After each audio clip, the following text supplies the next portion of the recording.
జై గురుదత్త శ్రీ గురుదత్త.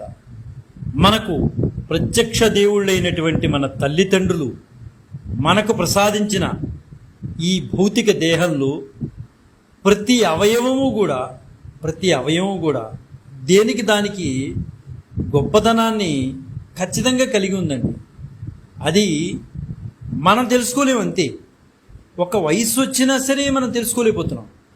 ఏ అవయవానికి ఆ అవయవం గొప్పదే అని మనం మాట్లాడుకుంటాం. ఒకటి గొప్పది, ఇంకోటి హీనమైంది అనేది కాదండి. ఏ అవయవానికి ఆ అవయవం గొప్పది. అవి ఉంటేనే ఈ మానవ దేహం ముందుకెళ్ళవలసిన పరిస్థితి కూడా ఉంటుంది. ఏ అవయవం మన మాట విరగపోయినా మనం శారీరక రుగ్మతలో పడినట్లెక్కే. అయితే ఇది తెలుసుకోవడం కొద్దిమంది మాత్రమే తెలుసుకుంటారండి. నిజానికి మన శరీరంలో అన్ని అవయవాలు వాటి పనులు అవి చేస్తేనే మనం చక్కగా మన పనులు మనం చేసుకోగలుగుతాం. నిజానికి మాట్లాడుకోవాలంటే చాలామంది వరకు పాదాలని మన శరీరంలో హీనంగా చూస్తూ ఉంటారండి. మన సాధారణ దృష్టికోణంలోంచి చూసినప్పుడు మానవ శరీరంలో అవి అంటే ఆ పాదాలు చాలా చిన్న స్థాయికి చెందినవిగా సాధారణంగా అందరూ అనుకునే మాటే. మన శరీరంలోని భాగమైన ముఖ్య భూమికను అవి పోషిస్తున్నాయని మనకి తెలియదు. కేవలం ఏదో ఒక రోగం, ఏ ఆర్థరైటిస్ వచ్చి కాలు ఇబ్బంది పడినప్పుడు అప్పుడు దాని గొప్పతనాన్ని మనం కనిపెట్టగలుగుతాం తప్పించి, గుర్తించగలుగుతాం తప్పించి, సాధారణంగా పాదాలని మనం చాలా చిన్న చూపు చూస్తూ ఉంటారు సార్. వాటి పట్ల మనకి అంత బాధ్యత కానీ గౌరవం కానీ సమాజంలో ఉండవు పాదాలకి. అది మనం అవ్వచ్చు, ఇతరమైన పాదాలైనా అవ్వచ్చండి. అవి చులకనగా చూస్తాం. ఆ చులకన భావం ఎక్కువగా సమాజంలో మనకు కనిపిస్తోందండి. కానీ పాదాల వెల మనం కట్టలేమండి. ఇది మాత్రం వాస్తవం అండి.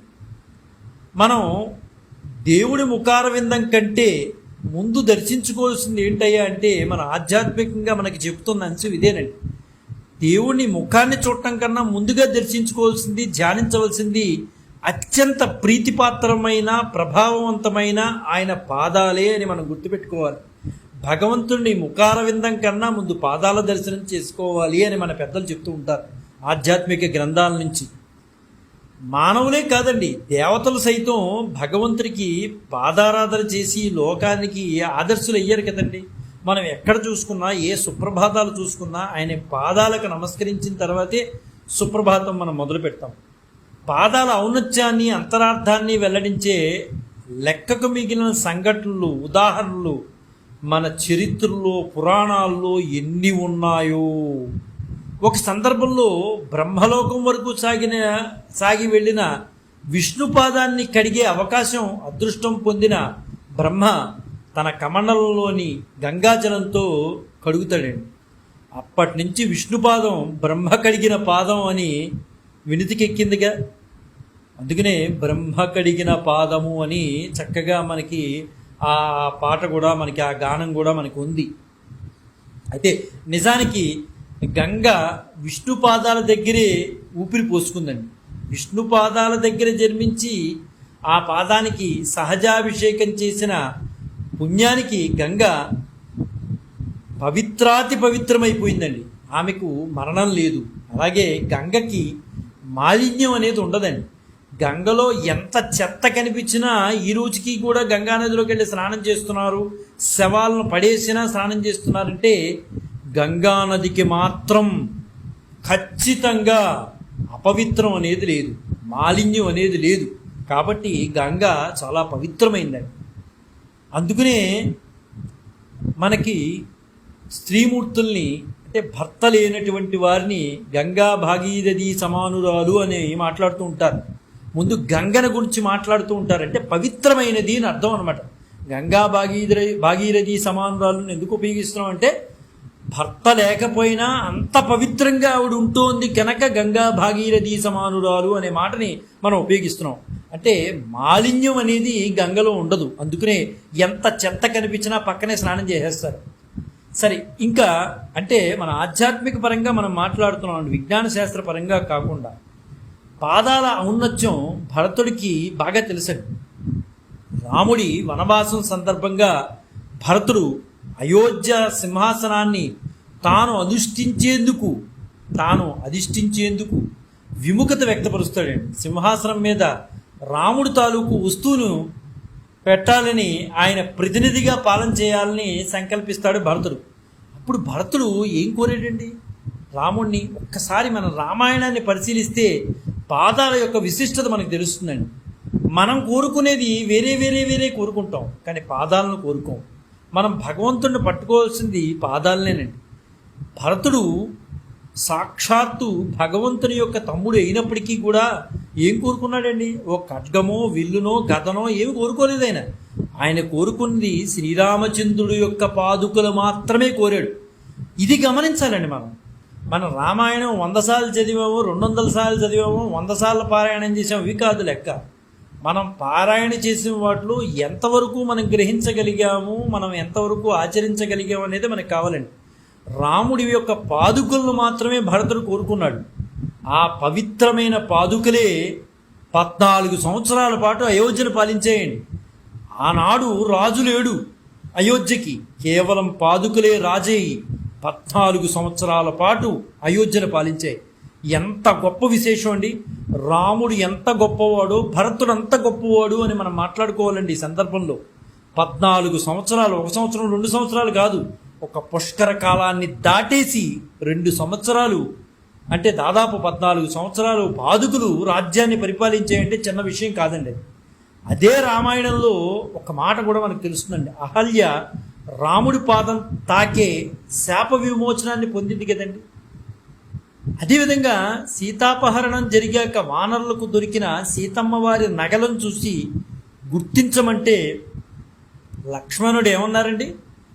వదిన గారి పాద మంజీరాలను తప్ప మరి ఏవీ నేను గుర్తించలేను అంటాడు. అంటే వదిన గారి పాదాలు తప్ప కళ్ళెత్తి ఎన్నడూ కూడా వదిలి మోహన్ నేను చూడలేదు. అంత ఉత్తమోత్తముడండి లక్ష్మణుడు.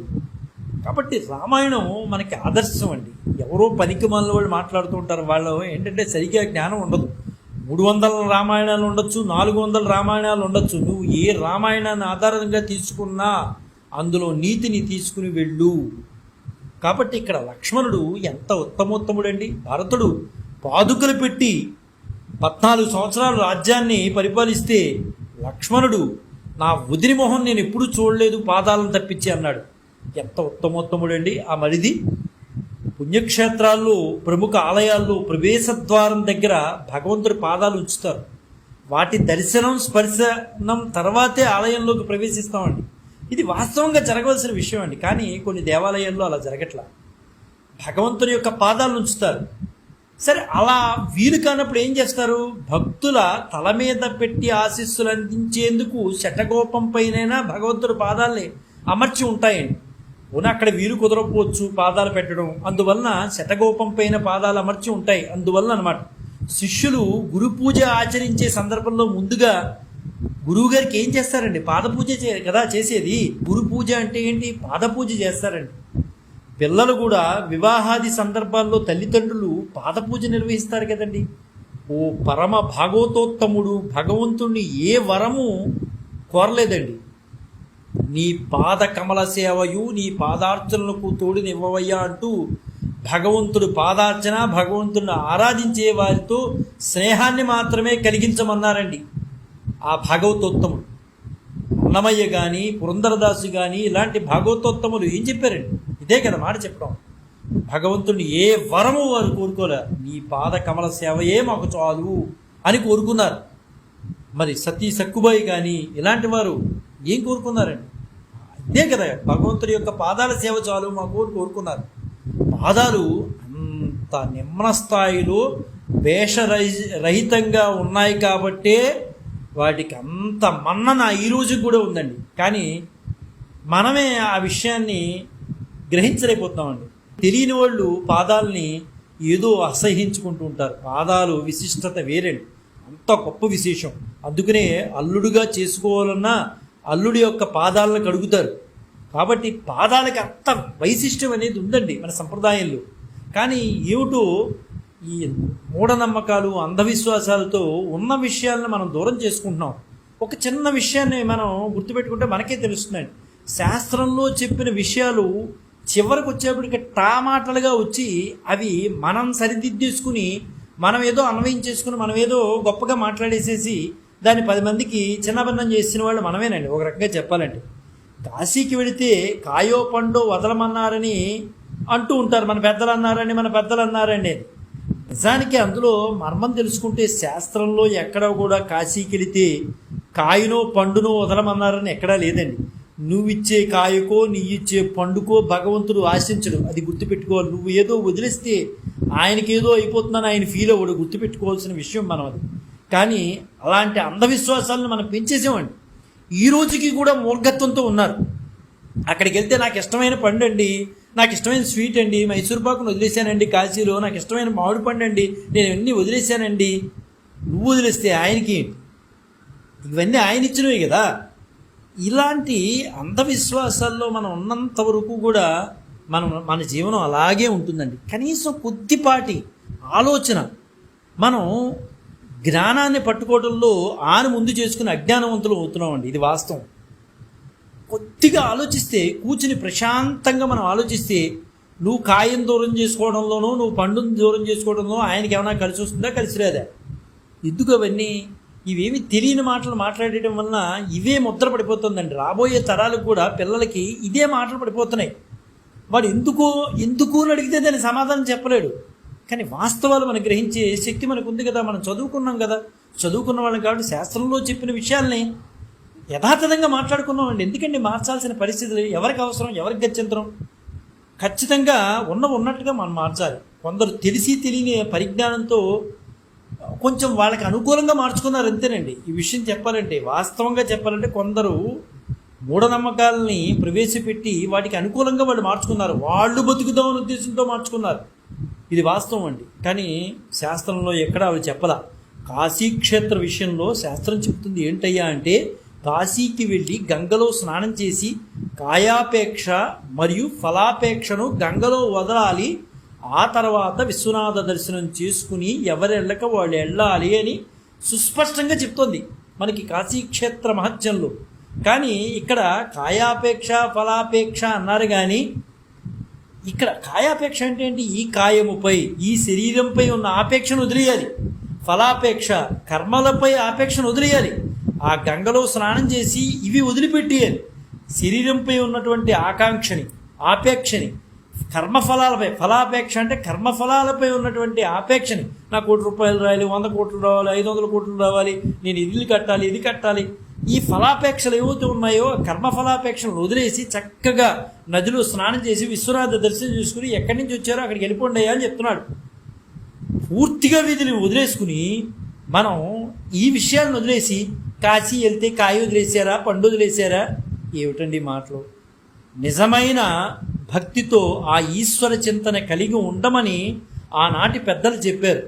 ఈ దిక్కుమాలిన సంస్కారం అంతా కూడా మనకు వచ్చింది, మనం మాట్లాడుకోవాలంటే 1980ల నుంచి ఇది తయారైందండి. ఈ దిక్కుమాలిన సంస్కారం అనేది అంతకు మునుపు మహానుభావులు పెద్దలు అందరూ కూడా చాలా చక్కగా అన్ని విషయాలు చాలా సుస్పష్టంగా గ్రంథాల్లో రాశారండి. మనం పట్టుకోవడంలోనే తేడా పట్టుకుంటున్నాం.